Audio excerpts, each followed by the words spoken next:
Hi, everyone, and welcome to another episode of Unstoppable Mindset. Today, we get to chat with an award-winning entrepreneur, and he just told me a really interesting factoid. We'll have to talk about it just because it is about one of the most fascinating things I've heard in quite a while, and a very positive thing. But I'm not going to give it away because I'm going to let him talk about it, or at least start the discussion. I'd like you all to meet Kent Lewis. Kent has been an entrepreneur for a while. He helps other entrepreneurs. He works in the nonprofit arena and does a variety of different kinds of things. And rather than me telling you all about it, you could read the bio. But more important, meet Kent Lewis. And Kent, welcome to Unstoppable Mindset. It's a pleasure to be on the show. Thank you for having me, sir. Now, where are you located? I'm based in Portland, Oregon. Yeah.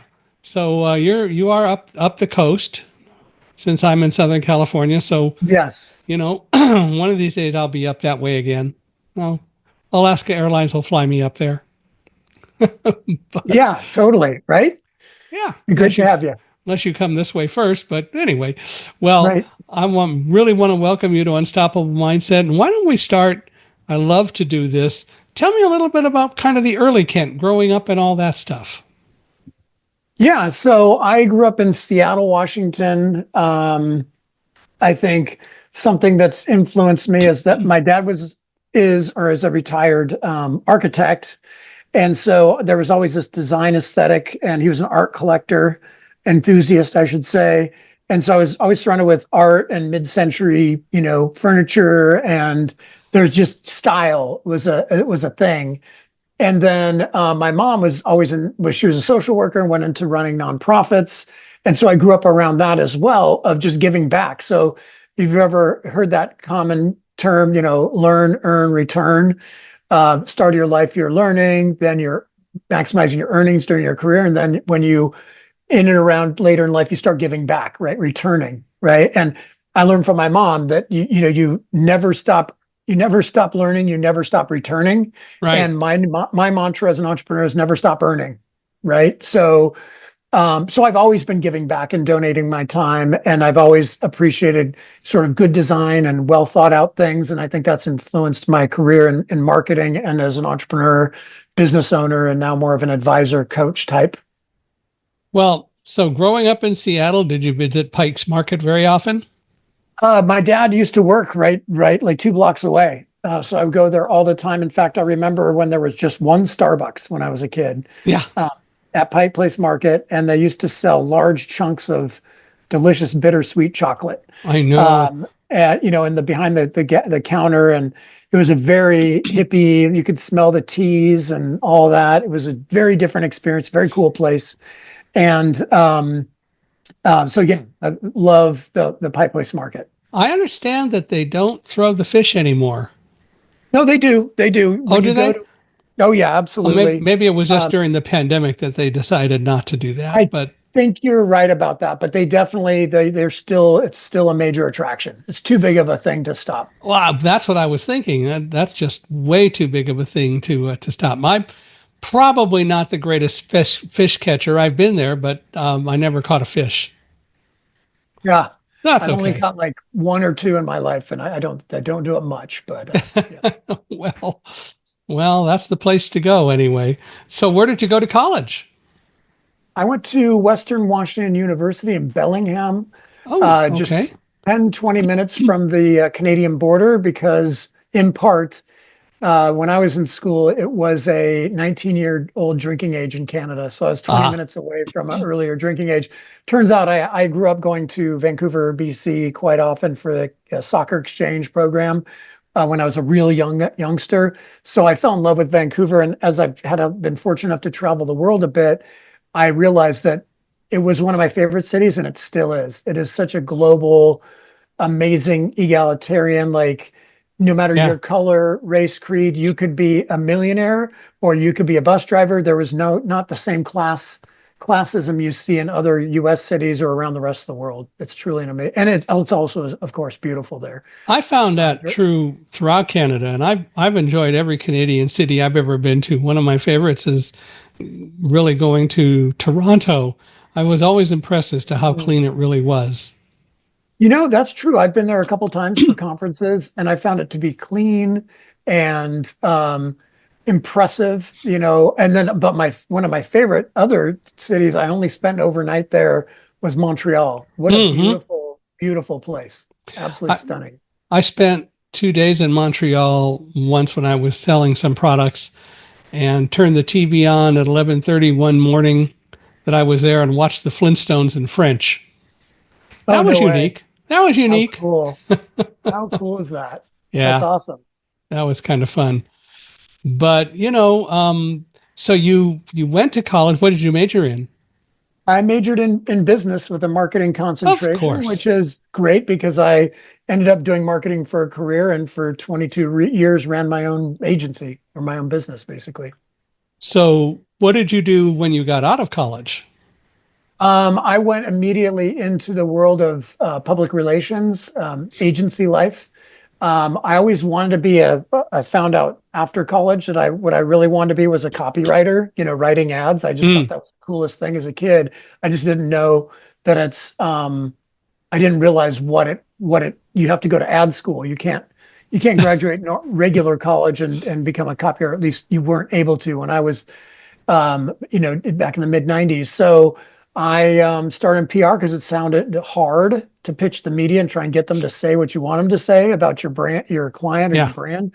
And that did me well because when I went from PR in 94 to digital marketing, SEO, search engine optimization in 96, my PR background was extremely helpful, um, in that whole world. So because doing PR builds domain authority, which builds your rankings in Google, and the rest is history.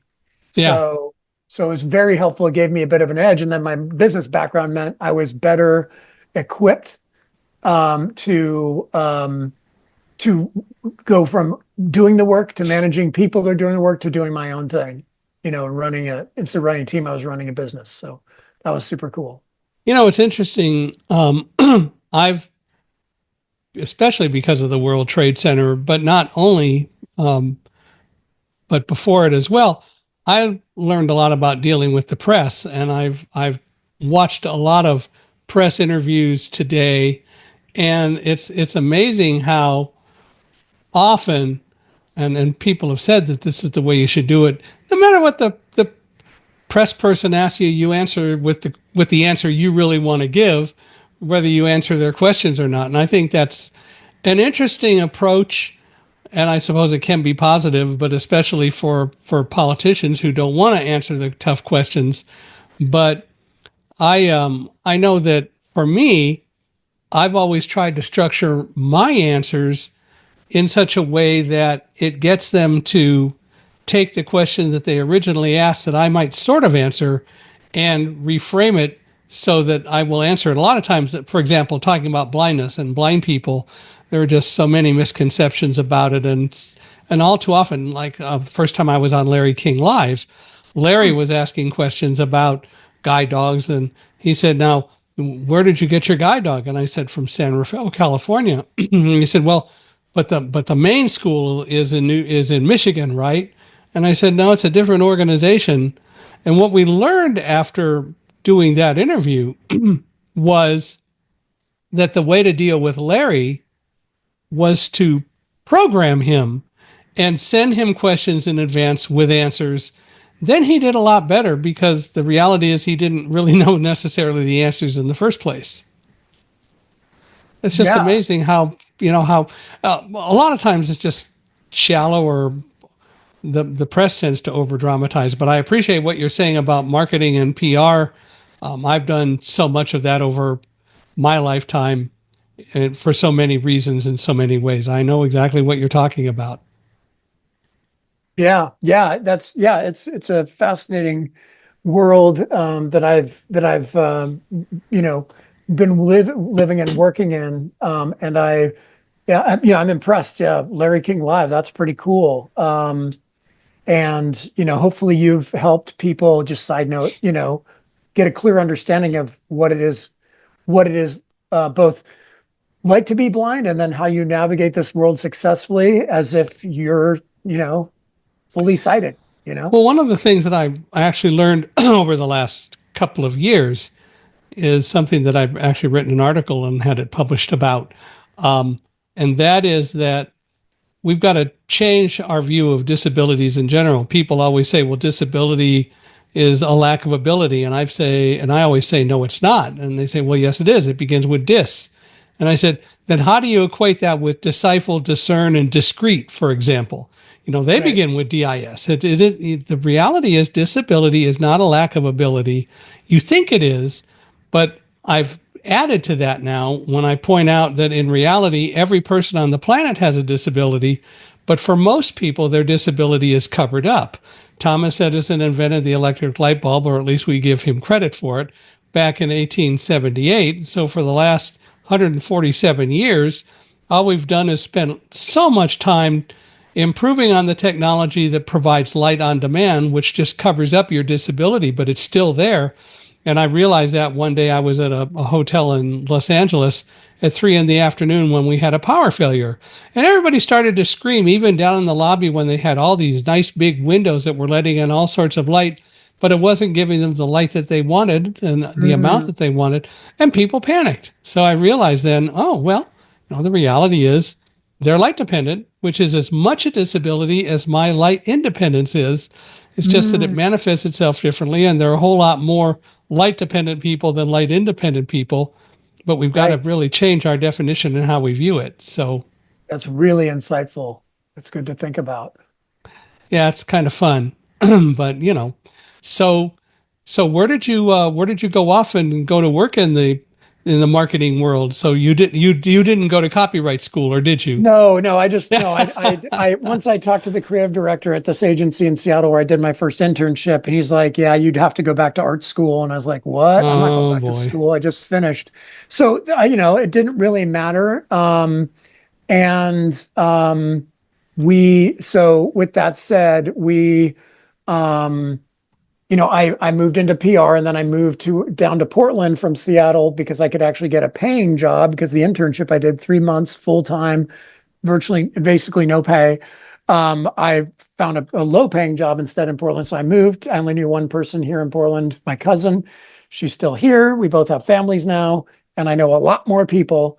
But I basically have, since moving here to do my second agency job, I've been a part of 10 agencies in my career. I've founded two, co-founded two, fired from three, and exited the four that I created or co-founded basically. And so right now I have a consultancy. I could say that's my 11th agency, but I don't even really count it as an agency. I'm just a fractional CMO, marketing advisor at this point, just a few hours a month. Because my day job as of January is running a nonprofit called NextNorthwest.org, which is it's a trade organization for marketing and advertising and creative community, the creative services world. And it has a 119-year history in Portland, and Hmm. now it's now expanded to 5 states and into Canada. And so I've got this. I'm working. I manage a board of, decent sized board and a decent sized advisory committee that I created in just the last couple of months. And we do learning events for the creative community and networking events and celebrations like, award shows to celebrate the work. So that's kind of my day job. And then I also speak and write a lot. You and I share a passion for education and learning and sharing knowledge. And so I've probably averaged 25 speaking engagements a year for the last 20 years. And last year was 30, for instance. I fly, you were mentioning your travel. I'm flying to Tampa on Sunday to present on Monday on a panel Hmm. about AI in the senior care space, for instance. Ah. And then I come back and I got one or two more. But I typically do a dozen flying gigs, and then I do a lot of webinars and Yeah. local gigs as well. So What I are you kind going to say? What are you going to say about AI in the senior care space? so that's a great question. So what my focus as a marketer is, here's how you can use AI to Hmm. streamline and automate and maintain or improve quality. So it's not a secret hack cheat code to lay people off. it's get more out of your current resources basically and do more with less and do it more effectively. That's my what I'll be talking about is the how, how to use it for research, ideation, content creation, content editing, reporting, synthesizing information, customer service, that kind of thing. So I only have, it's a panel event, so I'm only doing like a 10 to 15 minutes part, and then there are other presenters doing their part, and then we have a little Q&A. Usually I'm a sole presenter on whatever topic, usually Mhm. digital marketing or employee engagement, which is what I got passionate about. Once I sold my agency after 22 years, I became an employee at the agency that acquired my company, and I was immediately underwhelmed and disappointed in what it was like to be an employee and wanted to fix it. So that's what I've been focusing on. When I given a choice, I want to evangelize, what I learned from my experience, and I've done a good amount of research. And 2 weeks ago, I presented in Portland on the topic to entrepreneurs. Then the next day, I flew to Denver and did the same presentation to a group of agency owners. And then the next day, I did a webinar for a similar group of entrepreneurs. So it's three versions, 3 days in a row, a 30, 60, and Wow. 90-minute version. So it's pretty fun. Wow. Yeah. So, how many books have you written? Ah, I knew you'd say that. So, or ask that. I have not written any books, but Oh, darn. I've written, probably 200 articles. I could easily AI them into some sort of book if I wanted to. I went from writing 80% to 90% of my art content was on digital marketing for the first 20 years. And then the last 10 years, I've focused almost exclusively on writing about entrepreneurship and business ownership, leadership, and employee retention, engagement. And, so I mostly syndicate my articles like business journals, occasionally an Inc. magazine, et cetera. So if I were to write a book, it would be about the business side of things Hmm. instead of the second I would write something about digital marketing. Not only am I no longer an expert and I consider myself an expert relative to others, those books are outdated the second they're printed, right? So it doesn't make sense to really write a book on digital marketing and everything's already been said, et cetera. So if I wrote a book, it would be probably more on the employee engagement side versus anything. But I will say that I don't know if you know who Seth Godin is. He's the number one marketing blogger in the world. He's written many bestsellers, Purple Cow, Permission Marketing, etc.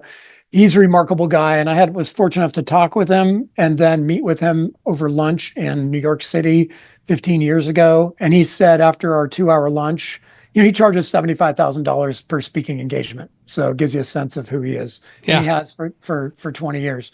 And so he said, Kent, you've got a book in you. I was like, I wish you hadn't have said that because now I don't want to disappoint him, right? So there you go. Well, if you write one at some point, you have to send us a picture of the cover and we'll stick it in the show notes whenever. Yeah, that sounds great.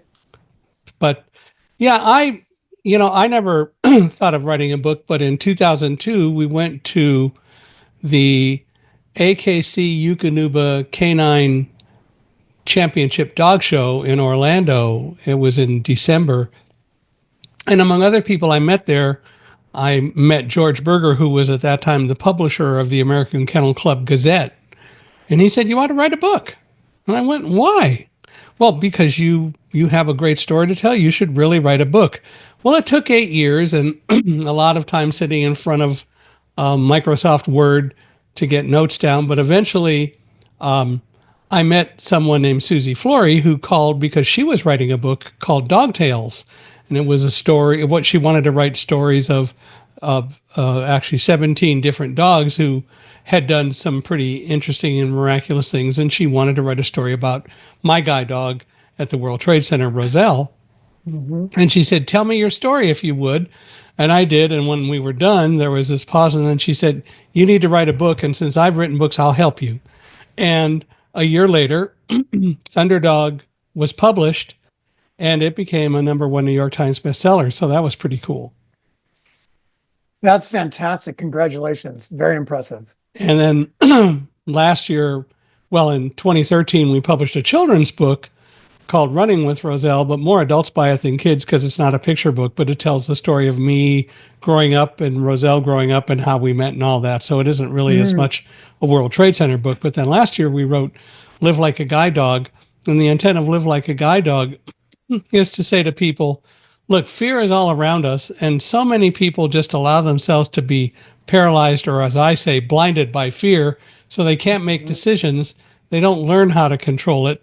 But if you learn how to control fear, you can use fear as a very powerful tool to help you stay focused, and you'll make better decisions. So we use lessons I learned from my 8 guide dogs and my wife's service dog to write Live Like a Guide Dog.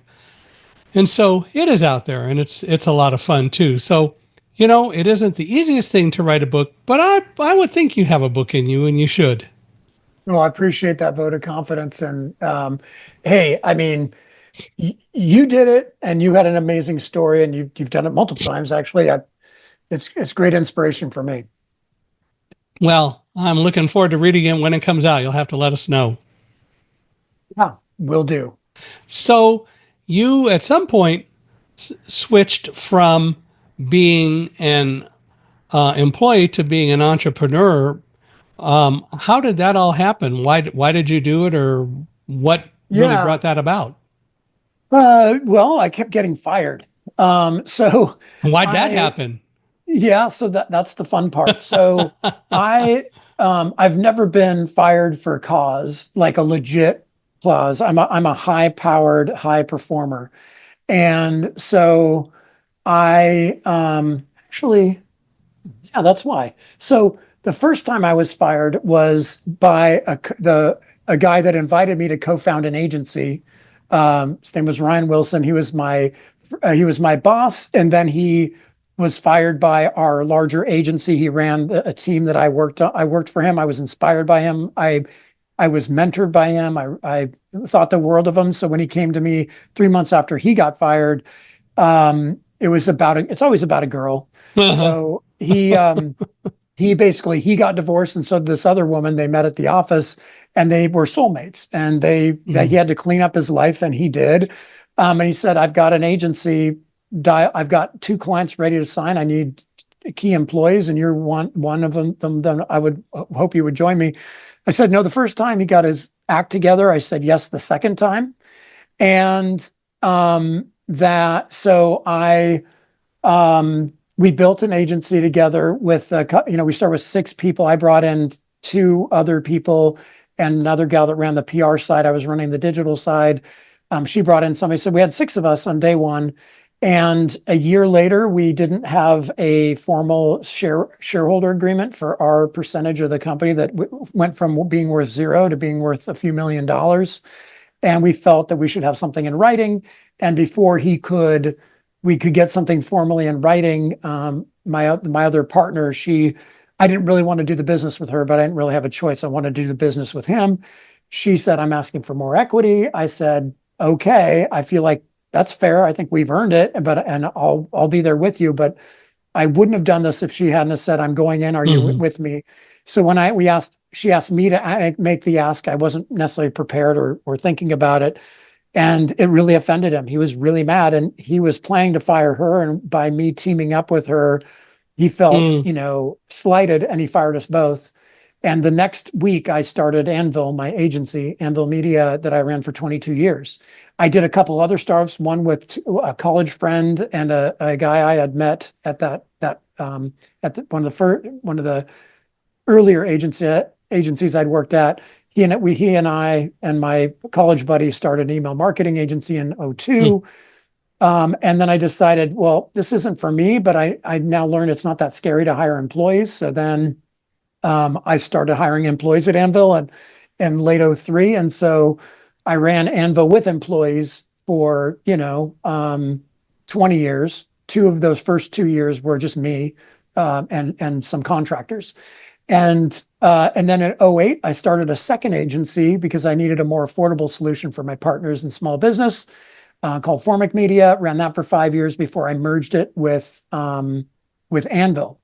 But in between, I was also fired when I first started Anvil. It was just to hang a shingle in 2000 to do some consulting, but I wanted a full-time gig. And a year later, I had an opportunity to run my team from the agency. I was fired from that company. That agency was sold to another agency for pennies on the dollar. And when my old boss died, rest in peace, we hadn't really cleared the air yet, which is it still is one of my greatest regrets. You know, for 9 months we didn't talk, and then he passed Did you away of a ever heart make attack. peace Not before he passed away, but before he the passed piece away? I That's too was bad. able to get, yeah, his soulmate, they weren't married yet, but they were going to get married. She told me that 2 weeks before he died, he expressed regrets and how we had ended the relationship, how he had, Hmm. fired me. And he was looking forward to reconnecting and re-engaging our friendship. And so that meant the world to me. I had a lot of Yeah. peace in knowing that. So the second place I got fired was this agency, again, about a girl. So the first time was a girl telling me, you need to ask the boss for more money or more equity. And I did, and that offended him. And the second time was my girlfriend at the time, who moved over from that agency to the new agency, where my old boss died before he could really start Yeah. there. She was dating on the side the creative director at that agency, and he'd been there over 20 years. And so when I started there, I saw something was up, and I was like, "Is there anything going on?" She's like, "Nope." Um, and so eventually I just broke up with her anyway, because it wasn't working, even if she wouldn't admit that she was having a side Hmm. relationship. But I was eventually fired because he was a board, he was on the board. He wasn't my boss per se, but he was one of the senior partners, and they just wanted me out. Hmm. She might have wanted me out. He definitely wanted me out. So that was the second time I got fired. And then the third time I got fired was it kept the stakes getting bigger. When I sold my agency 14 months later, they fired me. Really not to this day, not for any cause. It's that they asked me to take an 80% pay cut a year into my buyout. And then they were going to close my Portland office, which I owned the building. So I didn't want to lose myself as a tenant. So I offered to reduce my rent 30%. So I basically, for 2.5 months, worked for free for this agency that had bought my agency. So they were making payments to me. I was carrying the note, but they couldn't. Um, a year later, they were like, "I'm sorry." So they a year later, I took a pay cut for 2.5 months. And when I asked them, when am I getting back to my pay? They said, "Well, we can't guarantee. We don't have a path for you back to your full pay." And I was like, "Okay." Well, then I told my wife, inform them that we're going to go back to, um, we're going to go back to our full rack rate on our rent. And when we notified them, they um, they totally they totally fired me. So they canceled the lease and they fired me. And so Wow. they so it is and my team was slowly being dismantled. 10 of us, 11 of us, I guess 10 or 11 of us went over, and within a year there were only two. Wait, within 2 years there was only one person left from Wow. my team.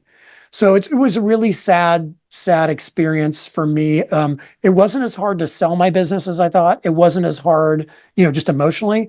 It wasn't as hard to sunset my brand after 22 years. It wasn't easy, but it was way easier than I thought.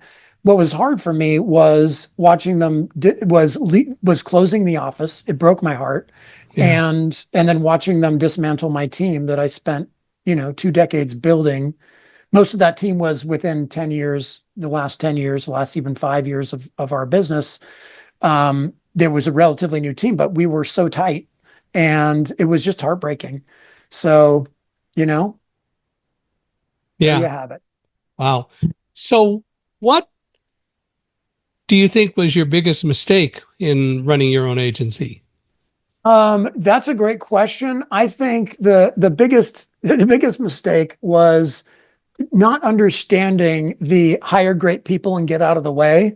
Lee Iacocca, to paraphrase him. I hired great people and I got out of their way. But what I didn't do was make sure they had all the proper training, Hmm. alignment of core values, that there was enough trust between us that they could come to me if they were struggling or failing. Apparently, I was a fairly intimidating figure for my young recruits. But most of that time, up until the last 5 years, I always had a senior VP, my right hand. I hired her with the intention that she might take over the business someday. She was totally creating a wall between me and my employees, and I didn't know it until Wow. 2012. And so, I had 10 years to try to undo what she had created the first 10 years, basically, of a fear-based management style. So that didn't help me, and I didn't believe it. And I didn't really see it. So then I rebuilt the company, and from the ground up, I blew it up in 2013. So 10 years after of having employees, 13 years of having the business, I completely dismantled and blew it up and rebuilt it. And what did that look like? It started with me just not wanting to go to work in the Mm. morning. And I realized I can't quit because I'm the owner, so I have to fix it. Okay, I don't mind fixing things. I prefer to fix other people's problems instead of my own. But I wrote a Yeah, a lot of credo, people do. right? Yeah. So I wrote a credo, basically, what would it take for me? It got down to 10 truths. What are the truths that I need to go into work and that others around me, coworkers, team members need to also agree on so that we can work together successfully. So it went from being about clients to being about the team and being about accountability. And, it was so decisive. It was so radical for my current team that had been with me 5 to 10 years. Of they'd lose clients, I get more clients, and I eventually told them I can't replace clients as fast as you're losing them. It's not a sustainable business model. So you need to be accountable for your actions and your decisions. That's the new Anvil. You in, you're out. I gave them 72 hours to think about it and sign literally to these credos. Not a legal document. It's just a commitment to the Right. credo, and half the team didn't sign it and they quit. And then within 12 months, the rest of the team either quit or I fired them because they did not fit in the new Anvil.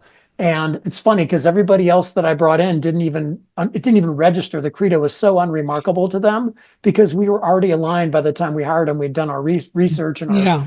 and the work to know who fit. And so they didn't register. So eventually we just dropped the credo. It was no longer needed as a guide or a framework. It's still on the website, but you don't, it doesn't really matter. But that's what I got wrong is I did not build the trust. I did not have I had processes in place, but without the trust, people wouldn't tell me how they felt or that they were struggling. So a lot of process wasn't recognized or utilized properly. So I rebuilt it to where and rebuilt the trust to where the team that was with me when I sold, I was very close with them. There was 100% trust across the board, a mutual respect, arguably a mutual love for the craft, for each other, for the company, for our clients. And it was a lot of fun to work with them. I didn't sell because I was unhappy. I sold because I was happy. And I thought now's a good time to go and find a good home. Plus, my wife was my operations manager for 5 years and she wanted out. Frankly, I thought it was easier to sell the business than try to replace my wife because she was very good at what she did. She just didn't like doing it. Yeah. And she also didn't like, me being her boss. I never saw it that way, but once she explained it after I sold, she explained like, you boss me around at work and then you try to boss me around at home and I'm not having it. You pick one. Yeah. So, Well, so I was like, I didn't think like I bossed you around. And she's like, hey, it was your company. It was always going to be your company. And that's fine. But, I want to move on. I was like, okay, why don't we just yes, sell? it's fair. And so they had the operational people. And so it took that load off of her and she works for a nonprofit now. So she's happy. And so that's good. Well, it also sounds like there were a lot of people that, well, first of all, you changed your view and your modus operandi a little bit over time, and that's Mhm. why you also got you fired or you lost people. But it also sounds like what you did was you brought in more people, not only who thought like you, but who really understood the kinds of goals that you were looking at, and so it was a natural sort of thing. You brought in people who really didn't worry about the credo because they lived by it anyway. Mhm. Yeah, that's exactly right. And that was my lesson was, I always knew there's a concept called top grading. You thoroughly vet client, you hire slow and you fire fast. Most entrepreneurs or business owners hire fast and fire slow, and it's Hmm. very, very expensive. And but I got that part, and I was far better at re I was far better at, what would I say, um, creating processes than kind of feeling the love. And so once I figured that stuff out, it got a lot better. It's a growth thing. Yes, exactly. Yeah. Well, you have something, and you sent me something about it. You call it Jerry Maguire moment. Tell me about that. Yeah, so that's I just sort of backed into the story of just being unhappy, but what ended up happening more specifically, that Jerry Maguire moment, was putting my son to bed in March of 2013. And I mentioned that feeling of not of dread. I didn't want to go to work. I was frustrated with my team, disappointed in my clients, not appreciating the work we were doing, frustrated with some of my partners, in the business. I felt disconnected from the work of digital because I'd worked on the Mm, business for longer than I'd worked in the business by that point. And so I was a bit of a mess, and I realized, like, I need a reason to get up and go to work in the morning. And that's when I came up. I was inspired by Jerry Maguire's hmm. manifesto from the movie, and apparently you can find it online. It's a 28-page manifesto. So I ended up distilling it into those 10 truths that we called the credo. And so what happening is, just again to recap, it took me a couple days. I had instant clarity. I fell asleep like a rock. Once I realized I had a plan and I had a framework, I felt better about it, even though there was much work to do. So as I mentioned, half the team quit within the first week. The other half bled out over the next year. That meant 100% employee turnover for 2 years in a row. Mm, As I upgraded my team, it was painful. I had to hire three people in order to keep one good one. As I search, because we don't have formal degrees in the world of digital marketing, right? So it's hard to find the talent, and you want to hold on to the good ones when you get them. of course. Um, so it took a long time to get the team dialed. Meanwhile, my clients got tired of the turnover as I was trying to figure it out, and they started Mm, leaving in droves. And so in 2014, in March, a year later exactly, I lost my five biggest clients in a 30 to 45-day period. So I lost, 40% of my revenue vaporized, and I could not replace it fast enough. So I didn't take a salary for 9 months. I asked two senior execs to take small pay cuts, like 10%. And as we hunkered down, and so I didn't have to lay off any good talent. And so I didn't. And we sprinted, we rebuilt, the pipeline, and brought some new clients in. By the end of the year, I paid back my two senior employees their 10% that they pay cut. I paid them back, but I didn't take a salary for 9 months of that year. It mhm. was the worst year I'd ever had, and the only time I ever had to take a pay cut or miss a paycheck myself. Um, so that was the price I paid. The plus side is, once I realized that the focus should be on the employees, which was what the credo was. I didn't realize at the time that it wasn't about my clients anymore. That they were the lifeblood, they were the blood flow, right? But we had this organism that needed love, so I breathed life back into it, one employee at a time, until we had a higher functioning group. So it took me 5 or 6 years. And in 2019, so 6 years after I blew the business up, I had an offer on the table. I had a sale agreement finalized, and we were less than a week away from funding. And I backed out of the deal because I felt, one, it wasn't a good cultural fit, and two, there was more work to do. It wasn't about increasing my valuation more. It was about finishing my journey of an employee first agency. And 3 years later, I sold for 1.5x higher multiple. So an additional seven figures, um, to um, to another agency, based on a stronger profitability, even though the revenue was about the same. Stronger, profitability, Right. better, happy clients, stable clients. It was a lower risk acquisition for them. And so that was the high point. The low point was becoming an employee and wanting to be the best damn employee that agency had ever seen, to being a very disappointed, disengaged, disheartened employee. And I decided, I started writing notes of everything not to do that they were doing wrong. And I decided, once they let me go, I need to focus on this. I think I need to help my other fellow entrepreneurs ways to avoid going through what I went through, as an employee because I had just been one, and most of my entrepreneur friends haven't been an employee for over 10 years. You easily quickly forget what it's like to be an employee, and I want to remind them and as other senior leaders how important it is to put your employees first. Otherwise, you can never deliver on your brand promise, no matter what it is, because they won't deliver to your standards because they don't feel the same attachment to a business if they're not owners, right? But it sounds like you also, when you did sell, by that time you had employees, one who had bought into the credo, into the philosophy, and two were satisfied. So it was a much better situation all the way around anyway. Yeah, exactly. It's right. And that's the thing is I realized it's not about throwing money at a problem. It's about throwing time and care at a problem. And the problem is that most employers, there is no loyalty to employees anymore. And therefore, there's no employee loyalty to brands anymore, to their Yeah. employers. And so I'm trying to unwind that. And it's not about pension plans per se. It's not about bonuses really at all. That's one of 120 items on my punch list of auditing an employee journey is, yeah, do you have a bonus program? Mine was basically spot bonuses, little spot bonuses for Mm-hmm. timely things, because the big cash bonuses blew up in my face. You know, Mm-hmm. the biggest bonus check I ever wrote, the next day he quit and created a competing agency. Now, he had planned that all along. The bonus was only helped him do it faster.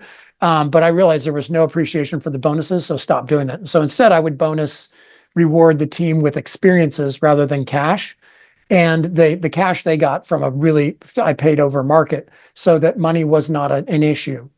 And so that experiences were the memorable part and the fun part, it helped motivate when we'd have little contests with the win being a dinner or a whatever it was, something fun, you Right. know. I was earlier today talking with someone who's going to be a guest on the podcast. He's in Germany, and we were talking about the fact that there's a major discussion in Germany right now about the concept of a 4-day work week as opposed to a 5-day work week. Yep. And in the 4-day work week, inevitably, companies that subscribe to the 4-day work week have higher productivity, happier employees, and some of those companies have a 4-day work week with a total of 36 hours and up through a 4-day work week with 40 hours, which is, of course, 10 hours a day. And what he said, I asked the question, did it make a difference as to whether it was 36 or 40 hours? What he said was mainly not, because it was really about having 3 days with family. And that whole mental attitude is really it, that we have forgotten, I think, in this country about employee loyalty so much. And we just don't see anything like what we used to see. 100%. You are correct. And and so it is an issue that people really ought to deal with in some way. But now the new chancellor in Germany wants to go back to a 5-day work week, just completely ignoring all the statistics and what's shown. So the discussion is ongoing over there. I'll be interested to see how it goes. Hmm. Yeah. Yeah, totally. I would be intrigued. Yeah, we know um, for whatever reason that well, I guess it kind of makes sense, but you wouldn't think you could be more productive fewer days a week, but the research is showing that these people that that the Northern Europeans are Finnish and Scandinavians are like the happiest people on the planet, Mm-hmm. despite not being in maybe the friendliest climate, 12 months of the year. Um, because of a lot of how they value, work-life balance and all of that. And I think that's a thing. We came from an industrial age where unions got us the weekends off. It's a Yeah. very different. We've come a long way, but there's still a lot more to go. So I will be interested to see what happens with that concept, that 4-day work week.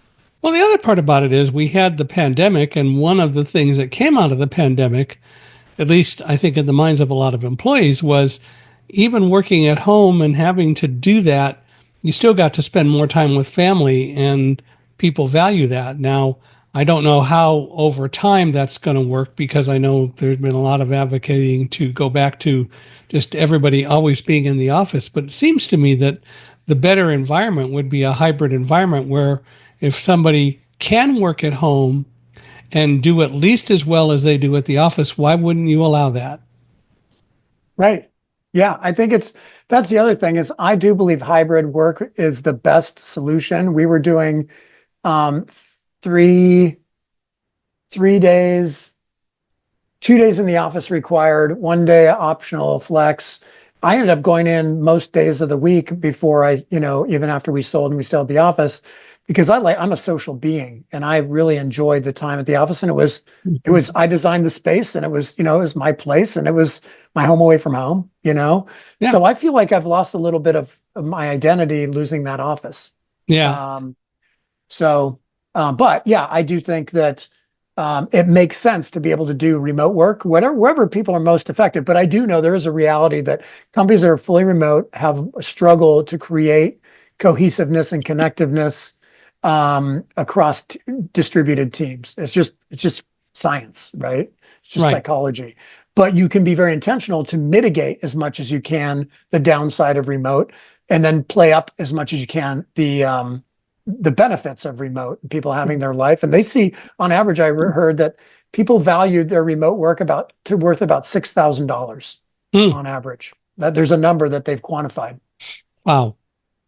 Well, I know I've worked in offices, but I've also done a lot of work at home. So, for example, I had a job back in the late 1970s and worked and lived in Massachusetts until 1981. And the company I worked for was being pursued by Xerox, and the assumption was that Xerox was going to buy the company. So I was asked to relocate back out to California, where I had grown up, and help integrate the company into Xerox. And so I did. And so that was the first time I really worked mostly out of home and remotely from an office, and did that for 2.5, almost, well, a little over 2.5 years. And my thanks for it was I was terminated because we had a recession. And the big issue really was, though, that Xerox had bought the company and phased out all the people in sales because they didn't want the people, they just wanted the technology. And I've always believed that's a big mistake, Mm, because the tribal knowledge that people have is not something that you're going to get any other place. totally agree. But Totally anyway, agree. that occurred. Mhm. And then I couldn't find a job because the unemployment rate among employable blind people was so high, since people didn't believe blind people could work. So I ended up starting my own company selling computer aided design systems, CAD systems, to architects. Some of the early PC based CAD systems, sold them to architects and engineers and so on. So I did have an office. I started it with someone else and had an office for 4 years. And then decided I had enough of owning my own company for a while and went to work for someone else. And again, worked in an office and did that for 7 years. Mhm. Yeah, about 7 years. And then um, I ended up in at the end of that, or the later part of that time, I was asked to relocate now back to the East Coast because I was selling to Wall Street in New York, and Wall Street firms really want, even though they might buy from resellers and so on, they want companies that make products to have an office that they can deal with. So I ended up going back and mostly worked out of the office. But then I left that company in 1997, and it was a little bit different because I had my own office and I was the only person in it for a little while. We did have some engineers, but we all kind of worked in the office and sometimes at home. But for me, the real time of working at home happened in 2008. I was working at a nonprofit and also traveling and speaking, and the people who ran the nonprofit said nobody's interested in September 11th anymore, and you're not really adding any value to what we do, so we're going to Mm. phase out your job. Yeah, nobody Yeah. was interested in September 11th, and 3 years later we had a #1 New York Times bestseller. But Right in anyway, your face. yeah, so I ended up opening the Michael Hingson Group Inc. and working out of home. And I've been doing that ever since. I enjoy working in an office, but I can work at home and I can adapt. So my exposure to people and working not at home is when I travel and speak and get to go visit people and interact with them and so on. So it works out. That's fantastic. Uh, Congratulations. That's awesome. It is, sometimes a challenge, but it works. So for Yeah. you, um, what is your philosophy? You obviously do a lot of giving back to the community nowadays. Is that something that has kind of grown over time, or you always had that, or what's your philosophy regarding that? So I believe that, as I mentioned, I believe earlier that learn and return is, I believe that you should be giving back your entire life as soon as you're able to in whatever way. And so when I first moved to Portland, I barely knew anybody. I was volunteering at this local neighborhood house where I was tutoring this kid and ironically in math, and I'm terrible at math. Hmm. Then I went to Big Brothers Big Sisters for a while, and then for the last 25 years, I've been a volunteer, and for 8 or 9 of those years, I was on the board of Smart Reading. Hmm.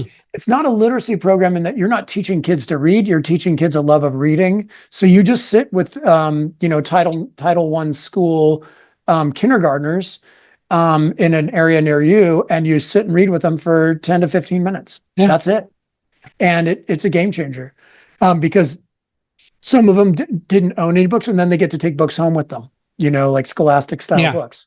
So anyway, I decided of all, like, I have friends that their passion is pets, others it's like forests or planet or whatever.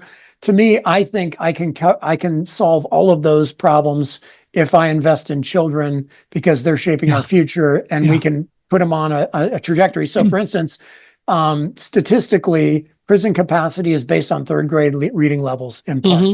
So if you can't learn to read, you can't read to learn. So you need to be a proficient reader by third grade, or you're left behind. You're 10 times more likely to be in the system, not in a good way. So I realized, well, if I can help these kids with a love of reading, I was slow to learn reading myself. I realized that maybe that one kid that you find a love of reading, that finds books they love and is inspired by the books and continues to read and have a successful educational career, then that person may go on to solve cancer or world hunger Yep. or whatever it is. So that's kind of how I look at it. So that's my theory on in general about giving, and then specifically my passion is children. Um, so that's kind of my thing. And I think there are a lot of different ways to do it. Last night I was at my wife's auction, her fundraiser for her nonprofit, which is around the foster system. It's called CASA, Court Appointed Special Advocate. So these kids in the foster system have an advocate that's not a lawyer or a caseworker, by their side through the legal system. And I think that's a fantastic cause. It aligns with my children cause. And my parents fostered 7 daughters, of daughters of other people. And the last 2 that I remember, were transformative for me as an only Mm. child, to have a sister, foster sister that was living with us for, in one case, 2 years. And it was Wow. invaluable and helpful to me. She helped me find my love of reading, helped me learn my multiplication tables, all of that, things that your parents might be able to do, but it's so much cooler doing it with somebody that's, I think she was 17 when she moved into our house, and I was like 9, and she was so helpful to me, so inspiring. So Mm. in a nutshell, that's what we're talking about. Well, you talk about reading. I'm of the opinion that one of the best things that ever happened to reading was Harry Potter. Just the number of kids who have enjoyed reading because they got to read the Harry Potter books. I think that J.K. Rowling has brought so many kids to reading. It's incredible. Yeah, yeah, 100%, 100%. I Yeah, I think that even you may or may not like Rowling, but I, as a person, she did an amazing thing and made reading fun, and that's what matters. Yeah. You know. Yeah. Well, and that's it. And then she's Yeah. just done so much for children and adults for that matter. I talked to many adults who've read the books, and I've read all the books. I've read them several times actually. Yeah. Now I'm spoiled. I read the audio versions read by Jim Dale, and one of my favorite stories about him was that he was in New York and was going to be reading a part of the latest Harry Potter book on September 11th, 2001, in front of Scholastic, when of course everything happened. So he didn't do it that day, but Yeah. he was in New York. What a time to be there. That's fantastic. But Yeah. things happen. So one of the things that I've got to believe, and I think that you've made abundantly clear, is that the kind of work you do, the PR, the marketing, and all of that kind of interaction is a very time consuming, demanding job. How do you deal with work and family and make all of that function and work well? Good question. I believe that well, two things. You have to have, discipline, right? And so what I've done is really focused on managing my time very, very carefully. And so I have, and now keep in mind, my oldest, I have three kids. One's graduating college as a senior, one's a sophomore who will be a junior next year, and then the last is a sophomore in high school. So they're at ages where two are out of the house. Mm. So that's a little easier to manage, right? Um, so there's that. But similarly, I try to maximize my time with my youngest and with my wife. I built in, was building in date nights because it's easy to get into a rut where you don't Yeah. want to leave the house or don't want to do whatever. And I found that it's really been good for our relationship at least once a month. And so far it's been more like almost twice a month, which has been huge and awesome. But I'm just intentional with my time, and I make sure 360, I take care of myself, which is typically working out between an hour and an hour and a half a day. That I really need to work on my diet because I love burgers and bourbon, and that's in moderation, perhaps sustainable, but I need to eat more veggies and less garbage. But I also have been at the gym. I go in the steam room and the sauna, and I'm fortunate to have a hot tub. So I try to relax my body as after my workouts. I've been sleeping more since COVID, so I work out more and sleep more post COVID. And because I'm working from home, I find it much easier to get up and take breaks or to, just to manage my time. I'm not traveling like I used to, right? That's a big factor. So, so anyway, that's kind of my take on that. I don't know if that really helps, but that's kind of where I'm at. The other part about it, though, is also to have the discipline to be able to be at home and work when you know you have to work. And yeah, you get to take more breaks and so on, but still developing the discipline to work and also to take that time is extremely important. I think a lot of people haven't figured out how to do that. Right, exactly. And that is, so I do have an immense amount of, um, I do have an immense amount of, what would you say, discipline. Mm-hmm. And so That's what it's about. yeah, I don't have that problem with getting the work done. In fact, my discipline is knowing when to stop, because I get into it and I want to get things done and I want to get it off my plate. So I tend to do sprints. But the other lesson I have from COVID is listening to your biorhythms. So, we're a time-based society, and Yeah. you don't want to be late for this and that. That's great, fine. But what's really more important in my mind is, is to um, is to be thinking about is to let your body tell you when it's tired. Um, if and more importantly is to not stress about in the mornings when I wake up early. By that I mean between 4 and 6 a.m. before I really want to get up at 6:30. And if I'm awake, then I'll write stuff down to get it out of my head, Mm-hmm. or I will just start my day early and not stress about, oh, I didn't get enough sleep. My body will catch up. Yeah. It will tell me to go to bed early, or I'll sleep better the next day, or whatever it is.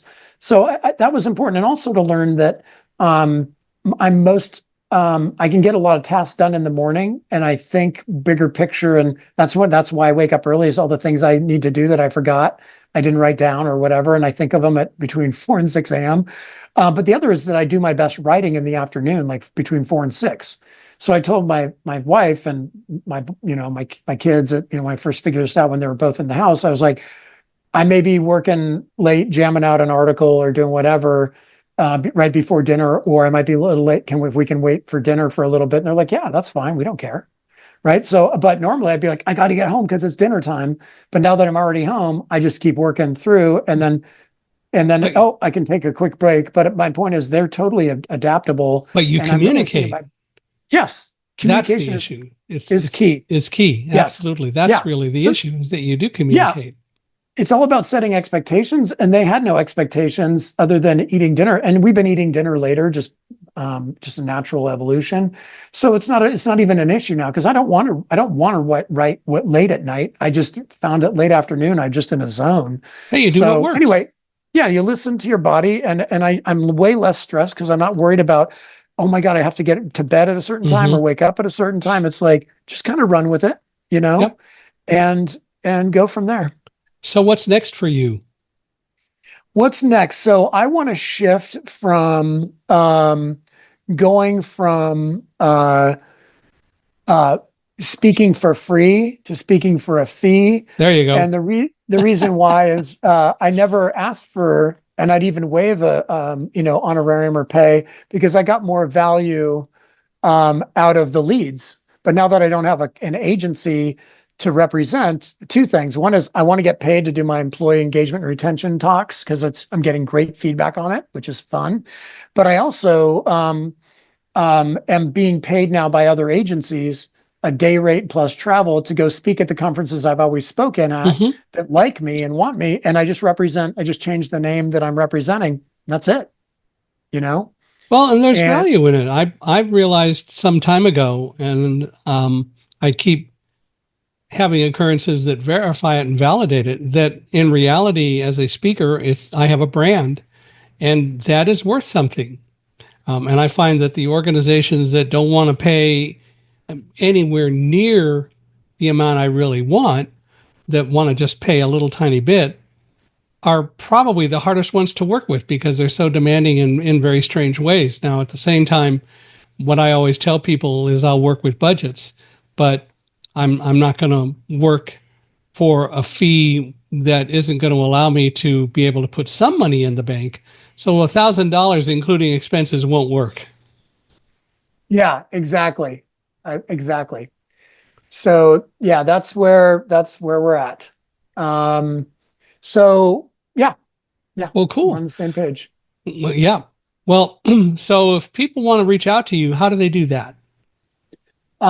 They can find me at kentjlewis.com or please connect with me on LinkedIn. I'm literally my LinkedIn address is literally /Kent Lewis. Like I'm one of the first, million or whatever early Yeah. adopter of LinkedIn. So I've got a killer, URL. Kent Lewis.